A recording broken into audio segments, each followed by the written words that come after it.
All right, and we're back for the third installment of this. As you can see behind me, I have 3 boxes here. I kind of popped open the lids of each of the 3 just to kind of see what we were going for here. And I think we're going to go for the middle box because it seems like it's a little bit more of like the last couple boxes where there's a lot of loose cards. So we're going to go for the middle one here. I'll pop this open and give you a little bit of a sneak peek. You can see there's some like McDonald's fry things in here. That's kind of cool. There's a poster. There's like a bunch of boxes of Flair, which I'm hoping that they are full of Flair sets. And so I hope that's kind of where we're going with this one. So I'll make the next part of this video. Here's a look at what's in the box. I pulled open those 2 Flair boxes that were in there, and they are organized pretty nicely. I'm not sure if my parents did this or if it was like this in the collection, but pretty exciting. There's a couple stacks of cards in there, so that's what I'm looking for. All right, here is the extent of the third video, or box 4. Some really great stuff in here. I'm really excited about this one. I'll start off with the kind of odd stuff. These McDonald's French fry containers that are unpopped or unexpanded or whatever. 4 of them, sorry, 2 of each. There's 4 in the set. So there's 2 Batman, the Val Kilmer Batman. The back has a little stat line, maybe. I don't know what you want to call it. Robin, 2 of them. Two-Face, Tommy Lee Jones, of course, Jim Carrey's the Riddler. When I looked those up on eBay, they actually sell rather well. They go for a decent amount of money just for being like McDonald's memorabilia. Kind of surprising there for me. Really cool. Next up, we have this cool Star Wars poster. I know I can't really get it all in the frame. If I fold it out, it's 4 sections. It shows basically scenes from each movie. It says Star Wars underneath it.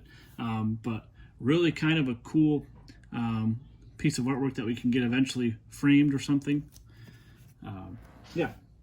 So I'll turn that over there. Oh, it doesn't focus on that.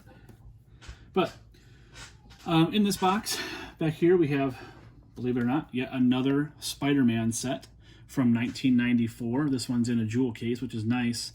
Kind of expanded there, so it's kind of pushing down on it, but I'll take that out and put it in a different box or a different case at some point. So it's a complete set there, which I already have a few of those now, which is really nice. I have an almost complete set here of the same set, missing just a few cards. And you can see what happens when these 90s cards end up sitting in... That's all one piece. You can hear that sound. They're sticking together, so not the best thing. So condition, I'm hoping, doesn't deteriorate because of that, but they're kind of stuck together. Those are from the 90s, 94 Spider-Man set, and then another stack of extras of the Spider-Man set back here. Another stack of extras from the 1994 Flair Ultra X. Really nice looking artwork on the Jubilee there. The Banshee's really cool looking too. So more of those. Like I said earlier in the first video, I was able to complete one of those sets, and I have a bunch of extras of those, so I might be able to complete a second set of those now. All right, so the sets that I'm excited about here. Here we have 2 sets, or 2 stacks of extras of 1994 Marvel Flair. I was able to complete, well, in my box that I have used for many other things, 1994 Marvel Flair complete set. It is missing 2 cards, numbers 20 and 88. I already purchased those cards on eBay, finished the set. Those were like $2 a piece, so I was able to complete that set for like $4. Pretty cool there. Now I have a complete set of Marvel Flair, but let me show you why Marvel Flair is such a sought-after series. This is the Doctor Doom. Look at this really cool artwork. The stock on these cards, or what the kind of cardboard they're printed on, is just a super thick, there's Rhino versus Spider-Man, but super thick stock. So they feel nice and substantial. It makes it hard for putting them in cases, but the cards aren't going to bend on you over time. They just might stick together a little bit. So the Power Cosmic one is pretty sweet, the Silver Surfer. Sentinels, great looking artwork on these cards. But of course, Spider-Man is my all-time favorite, so I'll show you some more Spider-Man versus Rhino. But there's that. So the Flair cards, Doctor Strange is a fantastic artwork on that one too. Really cool looking cards there. So I have a bunch of extras here. Eventually, if I have anybody that's looking through for singles or whatever else, these will kind of be there. But I was able to complete that set. Like I said, there was 2 cards missing from the collection that we had, but I finished that on eBay.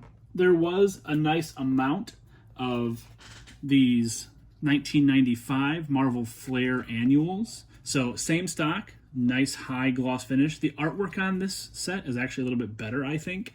Look at that War Machine one. This War Machine is probably one of my favorite ones that we've come across yet. Really cool looking card. The vibrant reds and yellows in the background. Very cool looking. The Thanos card in this series, see if I can find it quick, is an amazing card as well. So very cool looking card there. Really happy I have some of these Flair cards in the collection now. So nowhere near enough to complete the series of the 1995s. Maybe that's something I do over time. If I come across more of those at a show or something, I might try to complete that set as time goes on. So 94, 95 Flair, really nice there. So some of the inserts that I was able to find going along with the 94 Flair. In the end of the 94 Flair series, there is an insert series called Maximum Carnage. And there are 6 cards in this insert set. Carnage, Venom, Spider Demon, Shriek, the Spider-Man card, of course, and the Venom Lives card. So there was a complete series of those that I put in the complete set already, and then a second complete series with a couple duplicates in there of that. So very cool there. This one is about all X-Men, and this one is called X-Men Blue Mutant Genesis. And I was able to have a full complete series of this insert as well. These are non-numbered, but on the checklist for the series, it has these all listed in the base set. So the Cyclops, great looking card there, really cool artwork. Jean Grey, of course, Bishop, Warpath, never really heard of Warpath before. Rogue's a good one, Domino, and Boom Boom. The Wolverine is probably my favorite card in that little mini series. Just an awesome looking card there. So those are some of the inserts that were in there. Some more from the 94 Flair. These Wolverine Power Blast cards. The Power Blast is a 16 card insert set. And it's basically like a dual image. So you have one on the front, then you have a foil image on the back. Pretty desirable, actually. A lot of insert collectors like these. There was also the Silver Surfer Power Blast. This was in a hard case when I found it in there, which is nice. And then the Spider-Man Power Blast. So I was really excited to find this one, of course. All-time favorite character. Great to find a desirable insert of him to throw right in the personal collection. So very cool on that one. Those are all the 94 Flairs that I had. And then the 95 Flairs also had the same inserts. It has those Power Blasts. So, but they flipped it, so the front of the card is now the foil. Wolverine's a really nice one. For some reason, the 95s don't seem as desirable or as valuable as the 94s, probably because 94 was the first year they did the Flair inserts, or the Flair set. But the Wolverine is a really cool looking card. The one that had the most value here in the ones that I found was the Deadpool one. Obviously, Deadpool is one of those characters that people seem to like a lot, but his card, pretty awesome there. And then a couple of the other insert series that I found in the 95s. This Duo Blast, Iron Man and War Machine. One of my favorite cards that I've found in here. The artwork on it is just awesome, and in a foil, it looks awesome. It looks great. I know I'm probably missing the camera shot here. I'm trying to make it so that they're going to focus and right in the middle. Then I found 4 of the Holo Blasts. And the holograms from the 90s, they're awesome sometimes, and sometimes they're just kind of hard to see. Of these ones, I think this was kind of the more desirable of the ones. It's Hulk and Trauma. Trying to get it so that maybe you can see the hologram. But yeah, really cool card from the 90s. The Holoblasts. And then, of course, I found some more foil cards. These Chromium Flair from 95. The Carnage is just so cool looking. Iron Man is really cool looking. This one's kind of muted. I wish it was a little bit more vibrant red there. There's a Thing, and of course the Ghost Rider. Ghost Rider is really cool looking too. So, to finish it up, nothing special here. I didn't really know what the Wildcats were. Wildcats must be like a show or something, or a comic from the 90s. But there was a stack of these odd-shaped chrome Wildcat cards. And so, a stack of these here. Really nice looking cards. I just don't know anything about the characters or about the card set itself. So, really neat there.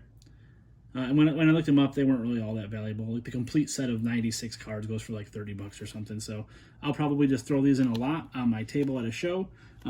If somebody's interested in them, I'll make them a great deal on it. So there's that one.